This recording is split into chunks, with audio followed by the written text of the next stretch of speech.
নমস্কার। আজকে আমি বানাচ্ছি বড়ি। তার জন্য এখানে কলাই ডাল বা বিউলির ডাল নিয়েছি, সারা রাত ভিজিয়ে রেখেছি 1 কাপ। আমি মিক্সিতে দিয়ে খুব ভালো করে মিহি করে বেটে নেব। মিক্সিতে ভালো করে বেটে নিয়েছি। এবার এর মধ্যে 1 চামচ আমি কালো জিরে দিলাম। আর এই থালটা ভালো করে ধুয়ে শুকনো করে রেখেছি। এখানে আমি অল্প একটু তেল দিলাম।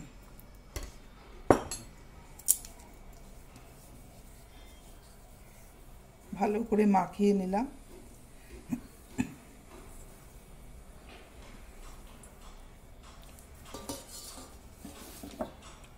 আর এই ডালটা খুব ভালো করে হাত দিয়ে ফেটাতে হবে, খুব ভালো করে। এইভাবে আমি 10-15 মিনিট ফেটিয়ে নেব। আর দেখুন এরকম হবে, যে পড়বে না সহজে। এরকম হবে।